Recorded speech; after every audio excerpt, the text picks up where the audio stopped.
It's early morning in the Mississippi Valley, and a gentle fog clings to the earth like a forgotten shawl. The city of Cahokia stirs wooden homes creak as families step into the soft dawn light, their feet sinking into dew-soaked grass. Smoke curls from the small hearths as corn gruel simmers for breakfast.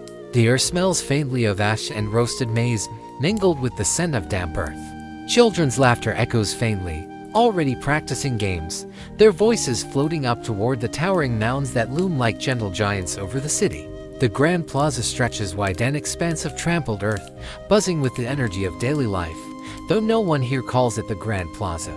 It's just where life happens. You probably wouldn't last a day in Cahokia. They're relentless, swarming like tiny, biting clouds. And yet, for nearly 40,000 people, this city is home. And if you're feeling chatty, post your location and the local time in the comments below. I love knowing where in the world you're listening from. Now, dim the lights, maybe turn on a fan for that soft background hum, and let's ease into tonight's journey together. The people of Cahokia rise with the sun. Women head toward the gardens, baskets in hand, ready to gather beans, squash, and corn, the three sisters, whose roots intertwine below the soil. Men tend to repairs on the wooden palisades that encircle the city like a wooden ribcage. The palisades aren't just for decoration.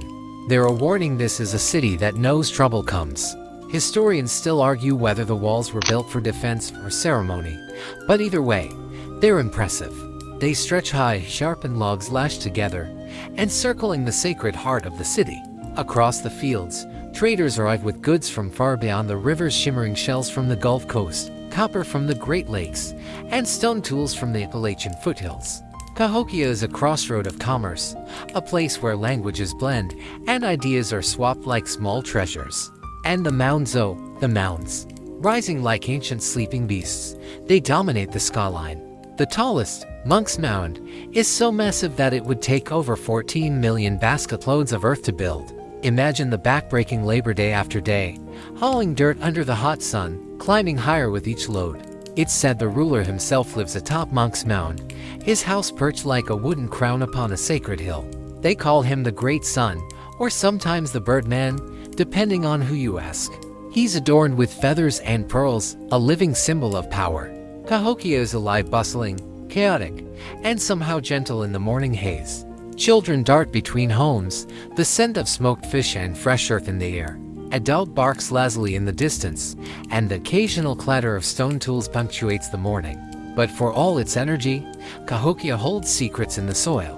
Archaeologists still argue whether the city's growth was the result of careful planning or sheer chance. Was there a master plan, or did people just settle where they could? And how did they organize it all without writing, without the kind of records that make other civilizations easier to understand? For now, though, the city wakes up slowly, another day in the ancient metropolis of Cahokia, where mounds rise, markets hum, and the past lingers just beneath the surface. You've probably heard of the Great Pyramids of Egypt, or maybe the ziggurats of Mesopotamia, but have you ever thought about what it takes to build a mountain-sized mound of earth by hand? That's exactly what the people of Cahokia did. Day after day, they carried basket after basket of dirt, sand, and clay, climbing steadily higher as their piles grew into monumental shapes. It wasn't just one or two mounds, either. By the time the city was at its peak, there were over 100 of them dotting the landscape. The largest of them all, Monk's Mound, towers 100 feet into the air. That's like stacking a 10-story building in the middle of a field, except this one was made without a single wheelbarrow, pulley, or beast of burden. Just hands, baskets, and sheer willpower. Historians still argue whether these mounds were built quickly, in a generation or two, or if they rose slowly, layer by layer, over centuries. There's no blueprint, no record of how they managed the logistics. It's a mystery tucked into the very soil itself. And what was the purpose? Was it religious, political, or something in between? Most scholars agree that Monk's Mound was a ceremonial center, maybe even a palace for the Great Sun. But smaller mounds like Mound 72, which we'll talk about later, held burials, strange artifacts, and signs of feasting. It's as if the whole city was designed around these earthen monuments, a kind of sacred geography. What's even stranger is that the Cahokians didn't just pile dirt any old way. They layered different soils: clays for stability, sands for drainage, dark topsoil for the outer layers. It's like they knew something about engineering that we don't give them credit for. And those mounds weren't just static structures, either. They changed over time. Some were expanded, reshaped, even flattened in places. Imagine living in a city where the ground itself was alive, shifting, rising, and telling stories through its shape. But the labor, oh the labor. You can almost feel the ache in your shoulders as you imagine lifting another basket of dirt. The Cahokians didn't have metal tools, so they worked with stone and wood. Picture someone shaping a wooden shovel by hand, its blade smooth from years of scraping the earth. And yet, they managed to build mounds bigger than football fields, all while raising families, growing crops, and trading with distant cultures. Of course, not everyone agrees on how the labor was organized. Some historians think it was forced, maybe tribute labor, where smaller communities had to send workers to build the city's monuments. Others argue it was voluntary, a kind of community effort tied to religious belief. After all, if you thought the mounds connected you to the gods, wouldn't you pitch in to build one? And let's not forget the sheer spectacle of it. Imagine standing on top of Monk's Mound, the wind brushing your face, looking out over a bustling city of wooden homes, smoky fires, and winding footpaths. Below, in the Grand Plaza, people trade shells for pottery, deer hides for woven mats, stories for stories. The air hums with life, and somewhere, a child laughs at the absurdity of climbing 100 steps just to visit the great sun. Even today, if you visit the site, the mounds rise unexpectedly from the flat fields, their slopes softened by centuries of grass. And if you listen closely, really listen, you might hear the echoes of shovels scraping, baskets shifting, and the whispered arguments of historians still debating whether Cahokia was the New World's first true city. The sun is higher now, glinting off the rippling river and casting long shadows across the fields. You can almost hear the rustle of leaves as women move among the rows of corn, squash, and beans, their hands brushing over the stalks like old friends. These crops are known as the Three Sisters, and they're more than just food. They're a system, a partnership, a quiet magic that kept Cahokia fed for generations. Corn, tall and golden, grows straight and proud. On its base, the squash sprawls, its wide leaves shading the ground and keeping the weeds at bay. Winding up the corn stalks, beans twine their tendrils, fixing nitrogen into the soil and helping everything grow stronger. It's farming as teamwork, a symphony in the soil. But it wasn't just these sisters that fed the people. Cahokia's diet was surprisingly diverse, a patchwork quilt of flavors stitched together from the rivers, forests, and fields. There were fish, catfish, gar, and sturgeon caught by hand or netted in woven traps.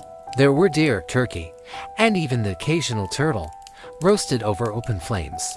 And then there were the odd bits, the roasted acorns that needed leaching for days to remove bitterness, and the dried persimmons strewn like ornaments from the rafters of homes. Historians still argue whether Cahokia was entirely self-sufficient or if trade brought in more than just exotic goods. For the people of Cahokia, food wasn't just fuel. It was ceremony. Feasts marked important occasions, harvest festivals, solstice celebrations, and the rites of the mounds themselves. Imagine the smells: roasted corn, grilled fish, smoked meat, mingling in the warm summer air. Picture children weaving between the tables, stealing bites of honey cakes when no one's looking. And they had their quirks too. Archaeologists have found traces of starchy residue in clay pots that hint at a kind of proto-beer fermented drinks that may have added a bit of sparkle to those long evenings. There's even evidence of feasts where frog legs were roasted and served alongside other delicacies, a detail that might make you raise an eyebrow and wonder what was on the menu at the next gathering. Cahokia's farmers didn't just grow food, they grew a civilization. The surplus they produced allowed people to specialize. Some became traders, some artists, some priests. Others, of course, became mound builders, hauling baskets of earth while the fields thrived. And in the soft rhythm of planting and harvesting, the city grew. But life wasn't always idyllic. There were risks too. Crops could fail, droughts, floods, or unexpected frosts could wipe out an entire season's labor. And without written records, we'll never know exactly how they handled disaster. Did they store grain in hidden pits? Did they redistribute supplies? Historians still argue about how Cahokia's food system weathered the storms of nature. Still, for now, the sun is warm, the fields green, and the scent of corn pollen drifts lazily on the breeze. Somewhere nearby, a child pretends to chase an imaginary deer while an elder chuckles at the game, the past and present dancing together in the sunlight. The sun creeps higher, casting a golden glow over the towering monk's mound, where the ruler of Cahokia lives in quiet majesty. They call him the Great Sun, a name that seems almost too simple for someone who wears a mantle of feathers that shimmers like a living rainbow. This isn't just any ordinary cloak, it's a carefully crafted garment woven with the iridescent feathers of birds like the roseate spoonbill and the red-shouldered hawk. Each feather is a prize, each stitch a declaration of power. The Great Sun's home sits atop the mound, built from wooden posts and thatch, a place of both ceremony and residence. From here, he looks down over his people, his gaze sweeping across the grand plaza, the markets, and the homes where families tend their fires. It's said his word is law, though historians still argue whether he ruled as an absolute monarch or more like a high priest with limited power. There's no written record to confirm either way, just the echoes of oral stories and the artifacts left behind. Down in the plaza, preparations are underway for the next festival. Runners move between homes, their bodies painted with red ochre and black soot, their hair twisted into elaborate knots. They carry baskets filled with offerings, shell beads, woven mats, and small carved effigies. Somewhere nearby, a flute plays a high, warbling note that drifts like smoke through the air. The Great Sun himself rarely descends from his mound, and when he does, it's an event. People gather, falling silent as he approaches, his feathered mantle catching the light like a flickering fire. He walks with a deliberate, measured pace, and those closest to him bow their heads, some whispering prayers, others glancing sideways to see if the ruler notices them. And then there's the jewelry, bracelets of copper, necklaces strung with polished river pearls, and earrings that sway with each step. These weren't just ornaments, they were symbols of status, markers of a hierarchy that stretched across the city. The Great Sun didn't just look the part, he embodied it. But here's the odd part: some scholars believe that the ruler's costume wasn't just for show. It may have been part of a larger performance, a ritual drama where the Great Sun embodied a divine figure, maybe a falcon or a thunderbird. Imagine the drama of a man covered in feathers, standing atop a mountain of earth, raising his arms to the sky while the crowd below chants in unison. It's a scene that's almost too cinematic to believe, but the artifacts suggest it's not far from the truth. And while the Great Sun radiates power, his world isn't without danger.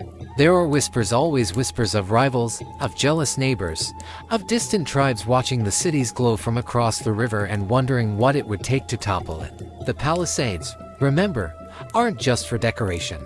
They're a reminder that even in the glow of wealth and ceremony, trouble could come knocking.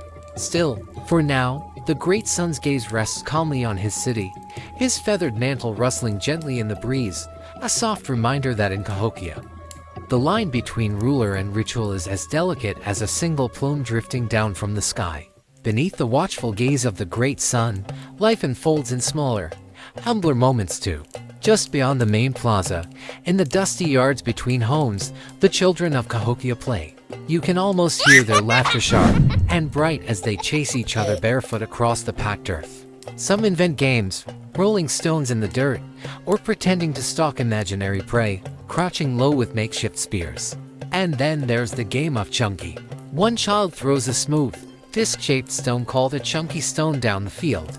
The others chase after it, each hurling spears or sticks to try and mark where the stone will stop. It's a game of prediction, of reflexes, and of luck, really. But, of course, no one agrees exactly. Historians still argue whether chunky was purely recreational or had sacred undertones. Other children play more imaginative games, pretending to hunt alligators, though they've likely never seen one. Maybe they've heard stories of distant lands where the rivers are full of toothy beasts, and their imaginations fill in the gaps. A little boy crouches low, a stick in hand, hissing like a reptile, while another child giggles and pounces. The sounds of daily life float through the air. A mother hums softly as she braids her daughter's hair, threading in small beads of shell. A father carves a new bowstring while his son practices notching an arrow. The warm scent of roasting corn drifts from a nearby hearth, mingling with the sharper tang of river mud drying on sandals left by the door. Cahokia's homes are simple, but they hold the quiet rhythm of a community. The walls are made of wattle and daub woven sticks plastered with mud, and the roofs are thatched with reeds. The floors are beaten earth, smoothed by countless footsteps. Inside, families gather around low fires, telling stories as shadows dance on the walls. And there's always something to learn.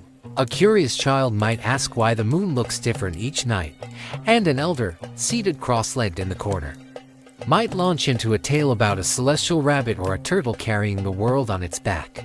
These stories, half myth and half memory, float through the city like threads in a tapestry. It's easy to picture a young boy, maybe 7 or 8, asking why the great sun never comes down from his mound, or why the chunky stone always rolls just a bit farther than expected. The answers are never simple. Maybe they never were.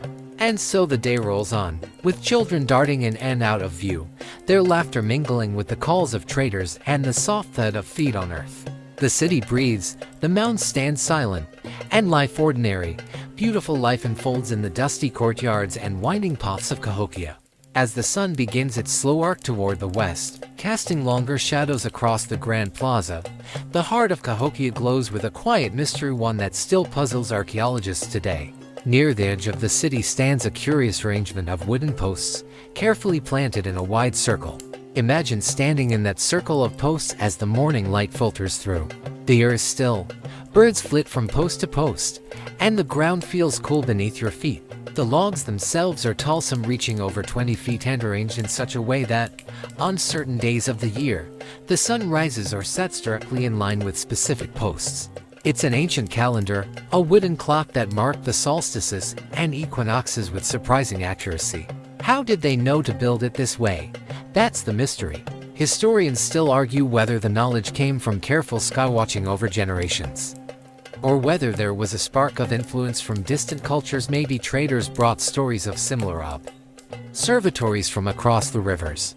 Either way, the effect is striking. Imagine a crowd gathering in the pre-dawn chill, watching as the sun creeps above the horizon, aligning perfectly between the posts.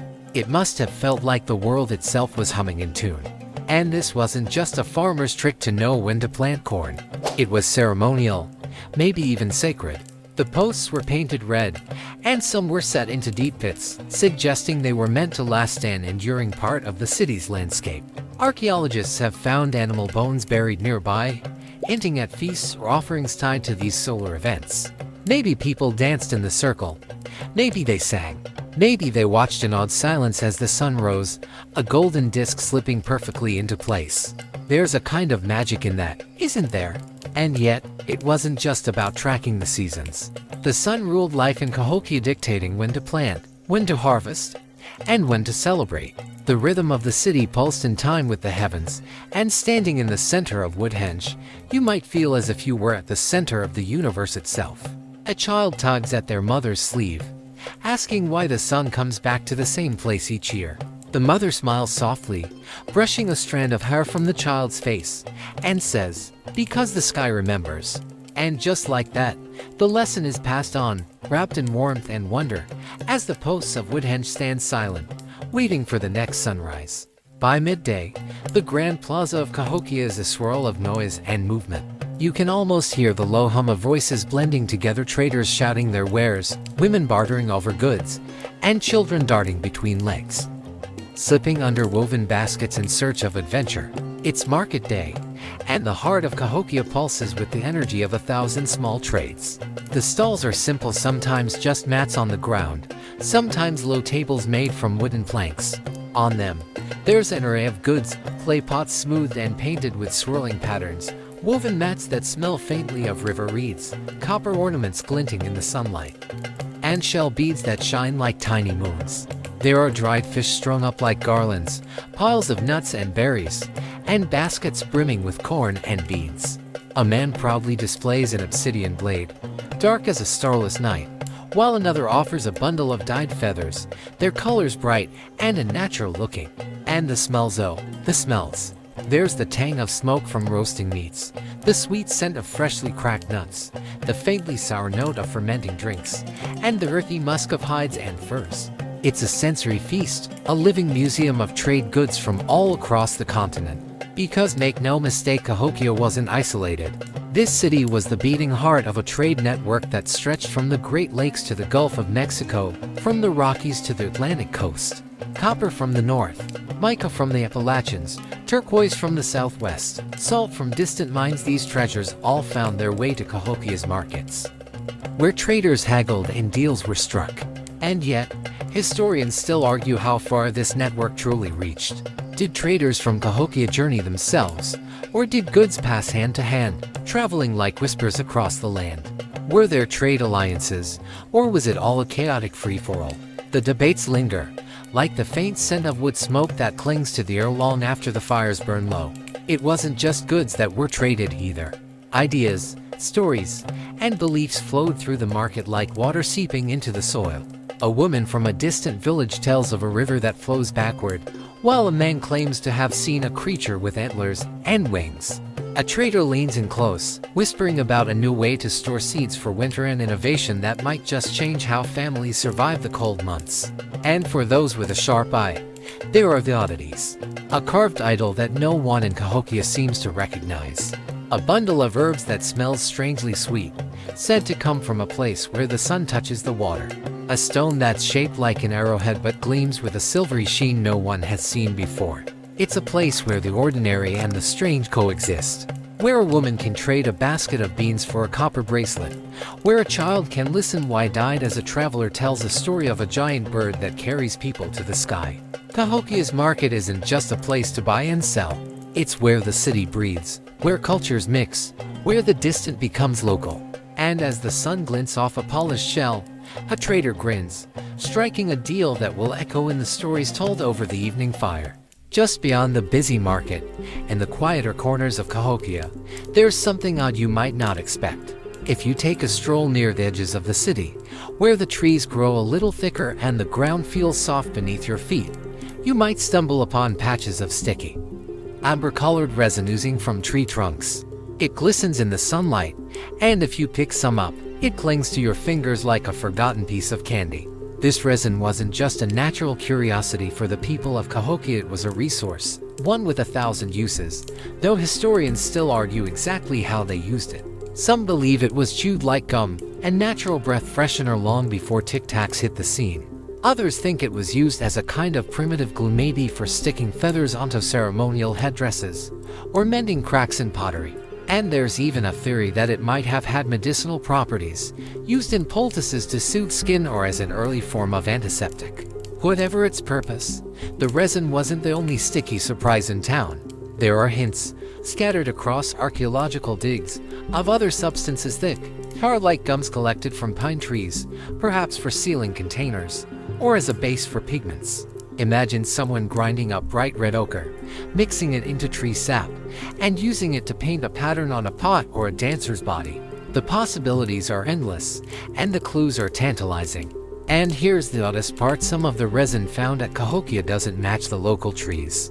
It may have come from distant forests, traded along with copper and shells, or perhaps collected during seasonal migrations.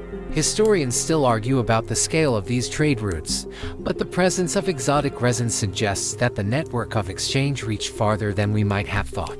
Picture a trader arriving at Cahokia with a small bundle wrapped in bark inside, sticky globs of fragrant resin, warm and golden in the sunlight.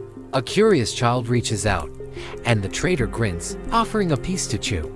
The resin softens in the mouth, releasing a faint piney flavor, a taste of distant lands brought home to Cahokia. And let's not overlook the daily humor of it all. You can almost hear a mother scolding her son for tracking sticky footprints across the house, or a trader grumbling as a glob of resin sticks stubbornly to the bottom of his basket. It's a small detail, but it's these little bits of life that make the past feel close, almost like you could step into it if you tried hard enough. So next time you see a tree using resin, think of Cahokia. Think of the hands that gathered it, the mouths that chewed it, and the ways it wove into the fabric of daily life. It's a sticky story, sure, but one that ties together trade, craft, and the quiet moments that make a city feel like home. As the sun edges toward its zenith, the city begins to shift.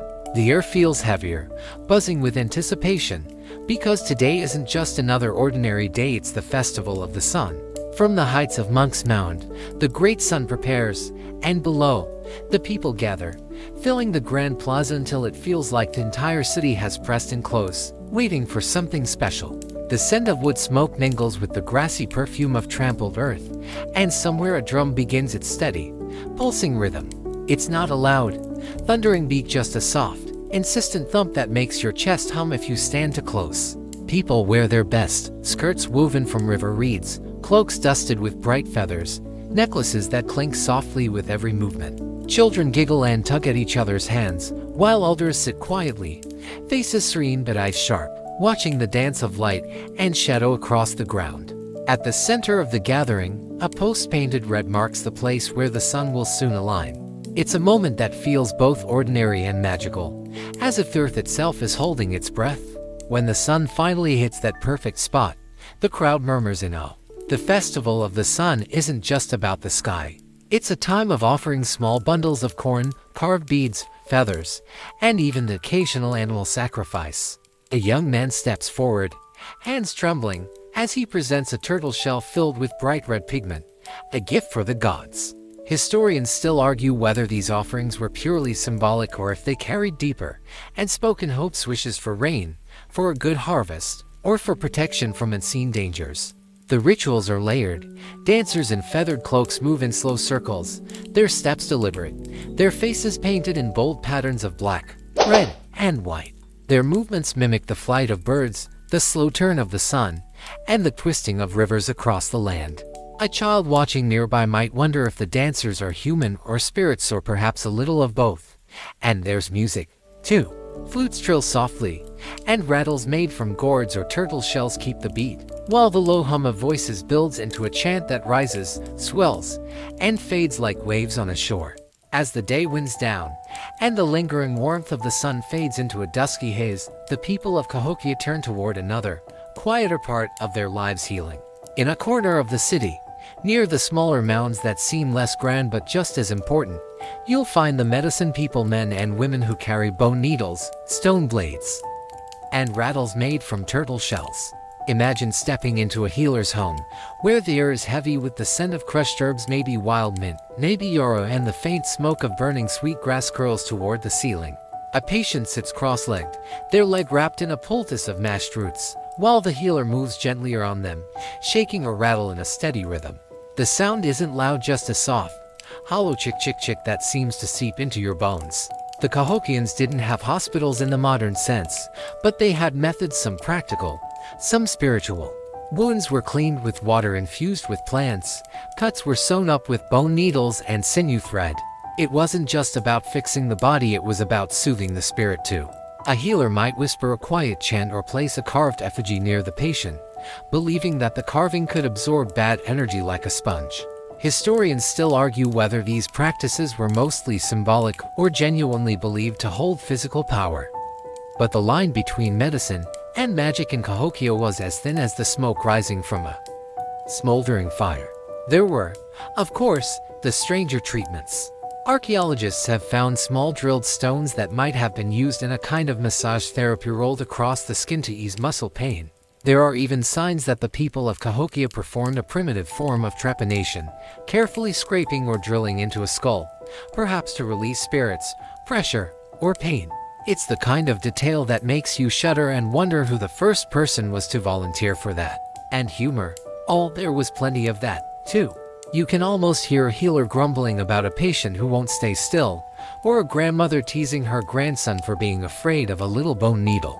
Maybe someone jokes that a particularly stubborn cough isn't from the changing seasons, but from too much frog leg stew at the last festival. The sounds of healing are softer than the market's clamor or the festival's chants. It's the quiet shuffle of feet across woven mats, the low hum of a song, the clink of beads strung on a rattle. A patient sighs, the healer offers a smile, and outside, the night settles over the mounds. As the stars begin to appear, there's a sense of calm and understanding that, for all its challenges, Cahokia is a place where people care for each other, in ways both practical and poetic. As the night creeps closer, the air shifts again. The sounds of the market fade into the distance, and the hum of daily life softens into a gentle, sleepy quiet. But if you listen closely, really listen, you'll catch the echoes of a different kind of life in Cahokia. A life of sounds, smells, and textures that fill the city when the sun dips low and the fires burn steady. Imagine standing at the edge of the Grand Plaza at dusk. The sky is painted in streaks of purple and deep orange, and the smell of smoke drifts lazily through the air. There's a sharp tang of roasting meat, a sweeter scent of crushed herbs, and the faint musk of animals, dogs, maybe, or the occasional penned-up deer. The crackle of firewood blends with the soft murmur of voices, and every so often, a flute trills, its high, lilting notes dancing in the breeze like fireflies. A mother hums as she stirs a pot of stew. The rhythmic thump of a pestle grinding seeds in a mortar joins the background chorus. Somewhere nearby, a dog barks sharply, then falls silent. You can almost feel the texture of the ground underfoot, packed earth worn smooth by countless footsteps, the occasional rough edge of a stone catching under your heel. Children chase each other in circles, their laughter ringing out, until an elder calls them back with a soft but firm word. The walls of homes are thin, made from woven reeds and clay, so you hear snatches of conversation, half a joke here, a quiet sigh there, the creak of a basket being lifted, the thud of something being set down. There are stranger sounds too, the soft rattle of shell necklaces, the faint tapping of a bone-all sewing hide, or the sharp scrape of a flint knife on wood. The city sings in a quiet, layered harmony that feels almost like a heartbeat, steady, rhythmic, alive. And then there are the insects. The insects. The high, constant hum of cicadas fills the air, occasionally punctuated by the sharper buzz of a mosquito darting too close to someone's ear. The people of Cahokia lived with the bugs in a way that might make you squirm. You can almost hear someone muttering under their breath as they swat at a mosquito, or a child giggling as they try to catch a firefly in their hands. And just when you think the night has settled into a peaceful rhythm, there's a distant, low drumbeat.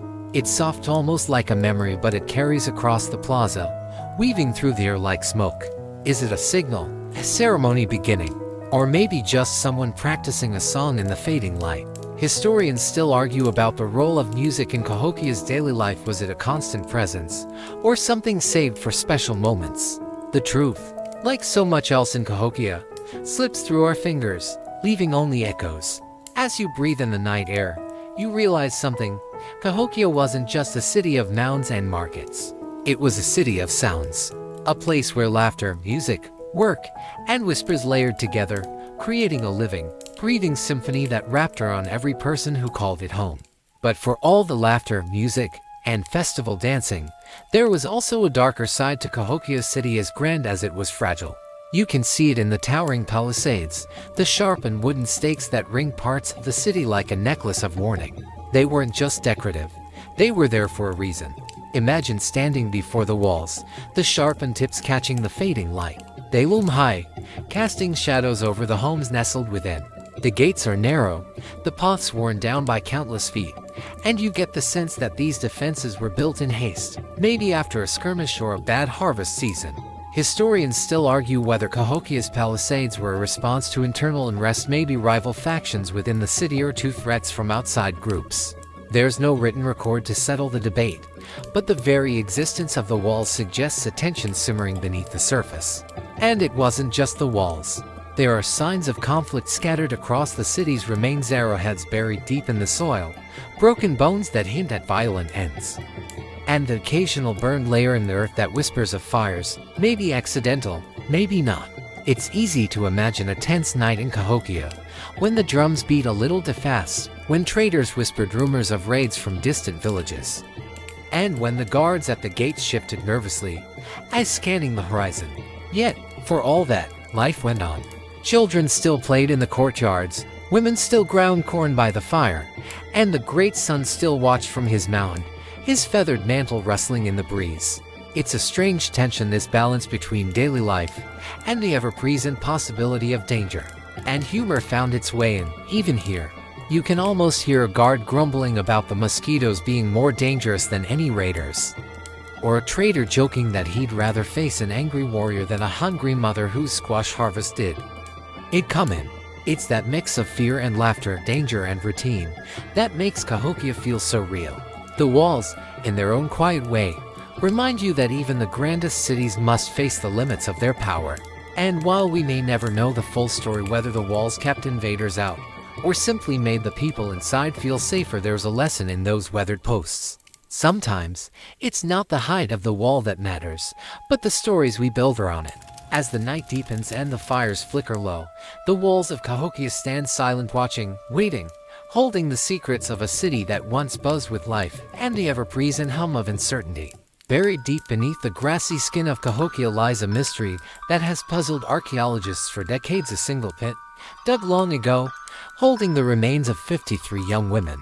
It's known as Mound 72, and it's both a marvel and a haunting reminder that not everything in Cahokia was gentle.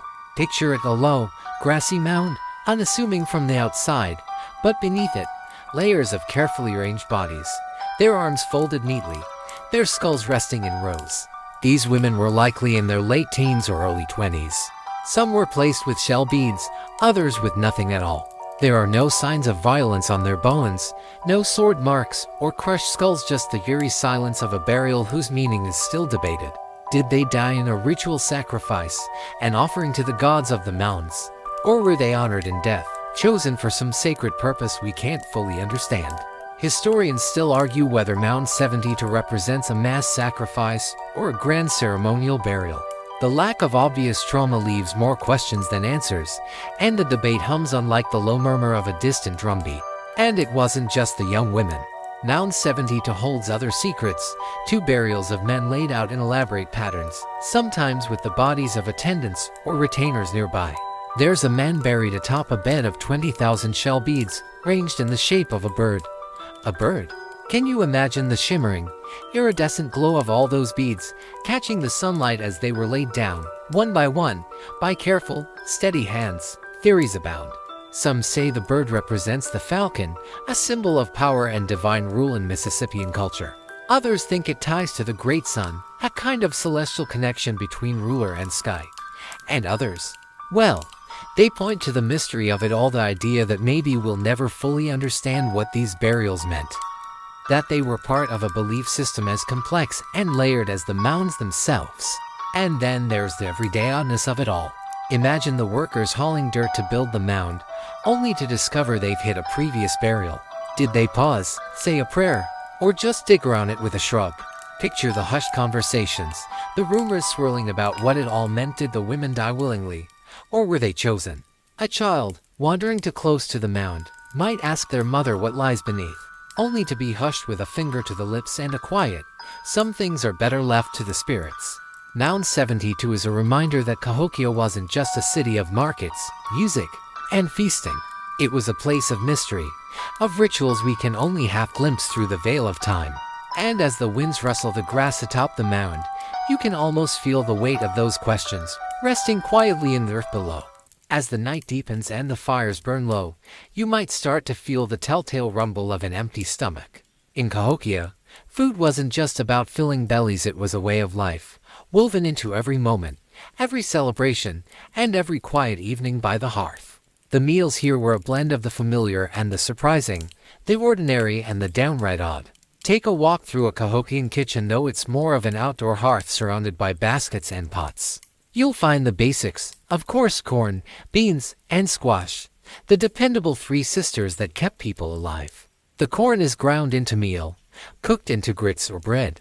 The beans are stewed, sometimes mashed into pastes, and the squash, sliced and roasted, gives off a warm, sweet scent as it cooks. But then you stumble upon the unexpected. A pot bubbles with roasted frog legs, a delicacy you might wrinkle your nose at now, but to the Cahokians, it was just another tasty treat. The meat is tender, the flavor mild, and with a bit of wild onion and salt. It's not half bad though. Yes, you might argue that it's an acquired taste. And over there, a basket filled with acorns, soaking in water to leach out the bitterness. They'll be dried and ground into flour, a nutty addition to bread or stews.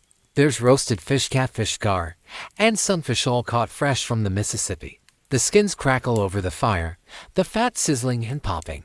A child waits nearby, eyes wide, licking their lips as the smell drifts through the air.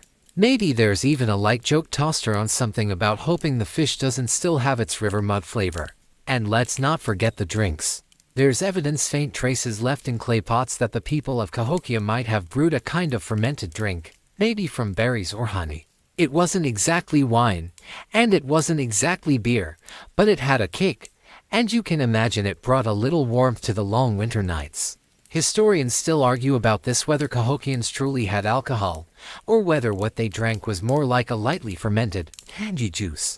But let's be honest, either way, it probably got the job done. Food in Cahokia was seasonal too. In the summer, fresh berries and greens brightened meals, while in the colder months, the diet shifted to dried meats, nuts, and stored grains. Imagine the comforting smell of smoked venison hanging in a storage hut, or the crunch of dried squash chips eaten as a snack on a long walk. And like any good meal, food was meant to be shared. A mother feeds her toddler a bit of mashed squash, an elder offers a young Nen a strip of dried fish, and a group gathers around a pot, dipping chunks of roasted cornmeal bread into a thick, savory stew. There's laughter, there's teasing, and somewhere in the background, a flute plays a lazy, meandering tune. Cahokia's cuisine wasn't just sustenance, it was community, a way of gathering together under the vast Mississippi sky. And as you take a bite of that roasted frog leg, or maybe just a nibble, if you're feeling cautious, you can't help but smile, knowing that even 1,000 years ago, people knew how to enjoy a good meal. But no matter how well a city is fed, no matter how grand its mounds or how skilled its traders, every civilization eventually faces its breaking point. For Cahokia, the end didn't come with a single cataclysm. There was no great battle, no single enemy storming the palisades. Instead, the city seems to have simply faded. The fields that once rippled with corn began to lie fallow. The laughter of children chasing chunky stones quieted. The palisades, once tall and sharp, sagged and rotted. And the mounds, those towering symbols of power and community, stood silent as the people drifted away. Why did they leave? That's the question that lingers in the air like a faint echo. Historians still argue whether it was climate change, resource depletion, social unrest, or some combination of all three. Was it a series of droughts that withered the Three Sisters and emptied the storage pits? Was it a growing population that outstripped the land's ability to provide? Or was it the weight of inequality, the burden of maintaining such a massive city, that finally cracked the foundations? There's evidence of soil exhaustion, of overhunted forests and eroded riverbanks. Imagine fields turning to dust, trees stripped bare, and game growing scarce. Picture the quiet frustration of a mother who can't find enough acorns to feed her children, or the worry in a father's eyes as he watches the river run low. And there are signs of conflict too, arrowheads buried deep in the earth, signs of fires that scorched the ground. Were there uprisings? Did rival factions within the city turn against each other? Or did outside groups see an opportunity, moment of weakness, and strike? Maybe no great disaster ended Cahokia. Maybe it was simply time. The younger generation, restless for new opportunities, drifted away. Families left in search of better land, smaller villages, or places where the soil still yielded a good harvest. And slowly, like a fire burning low, the city emptied, its mounds left to the wind and the creeping vines. It's a strange, bittersweet thought that the end of such a grand city wasn't a violent collapse, but a slow fading, like the last notes of a song echoing into the night. A child once ran through the market, laughing, and then, one day, no children ran at all. And yet, there's a strange kind of comfort in it, too. Cities rise, cities fall, and life finds new ways to continue.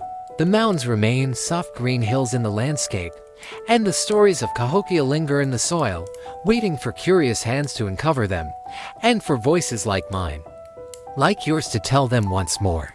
Though Cahokia's people drifted away and its fires dimmed, the echoes of their world still ripple through time, weaving into the stories and landscapes of modern America. You might not realize it, but bits and pieces of Cahokia's legacy still shape the way we live, the words we use, and the places we know. Take the mounds themselves, those silent green giants that dot the Mississippi Valley and beyond. Even long after Cahokia emptied, the mounds stood. Later cultures built upon them, sometimes quite literally. In St. Louis, for example, the mounds once rose so thickly across the landscape that it was nicknamed Mound City.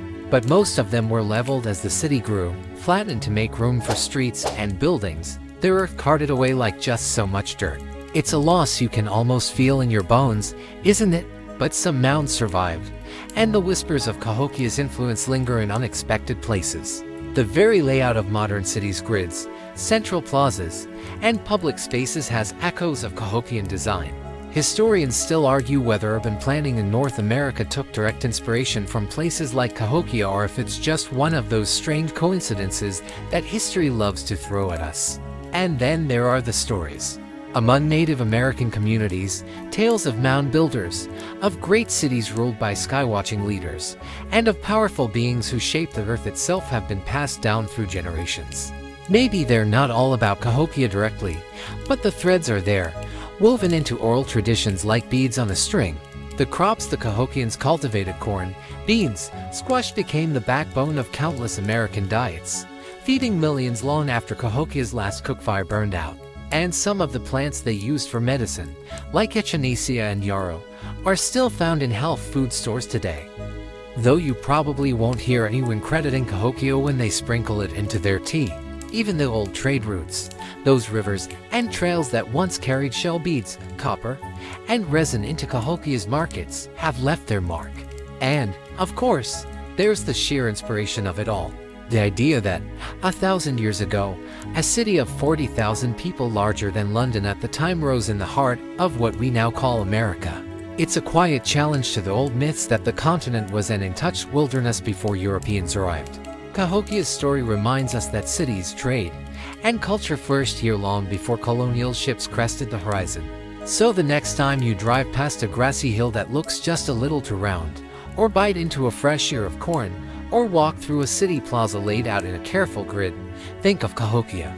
Think of the mounds, the markets, the feasts, the games of chunky, and the songs that once floated into the night.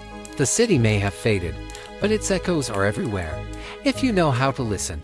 The night is deep now, and the city that once pulsed with laughter, music, and trade is quiet. Imagine standing at the edge of a mound, the cool grass beneath your bare feet, the stars stretched above you in a sky so wide it almost swallows you whole. The air smells faintly of earth and wood smoke, a reminder of fires long extinguished. And in the silence, you feel the weight of time, the way it piles up like the layers of soil beneath your feet, each one holding a story, moment, a breath from someone long gone. Cahokia may have faded, but it never truly disappeared. The mounds still rise, soft and rounded now, like ancient sleeping giants beneath the moonlight. The birds still sing at dawn, though perhaps fewer than before. The rivers still wind through the land, carrying memories of the traders who once paddled their canoes. Their laughter mixing with the splash of paddles and the creak of woven baskets filled with copper, shells, and resin. And if you really listen, you might just hear the faintest echoes. A drumbeat carried on the wind, a child's laughter tangled in the grass, the creak of a woven mat beneath careful feet. The sounds of a city that lived, loved, traded, and built, then left behind a story so grand, so deeply layered, that we're still uncovering it, basketful by basketful, bone by bone. So, as you lie back in bed, eyes heavy, breathing slowing, think of the people of Cahokia. Think of the hands that built the mounds, the feet that danced in the plaza, the eyes that watched the sun rise perfectly between wooden posts. Think of the frog legs roasting on the fire, the games of chunky played with shouts of joy, the whispered prayers offered to the sky. And think, too, of the questions, those mysteries still held tight by the earth. Historians still argue, still dig, still wonder, why did they leave? What were their songs really about? How much did they know about the stars? Maybe we'll never know. Maybe that's part of the beauty of it. For now, let those questions drift like smoke in the night. The mounds are quiet, the fires are out, and the stories, soft as a sigh, are still here, waiting for someone to listen. The air grows softer now, the sounds fading, the images blurring gently at the edges. The mounds of Cahokia rest beneath the moonlight, their shapes smoothed by time, like memories slipping quietly through the fingers.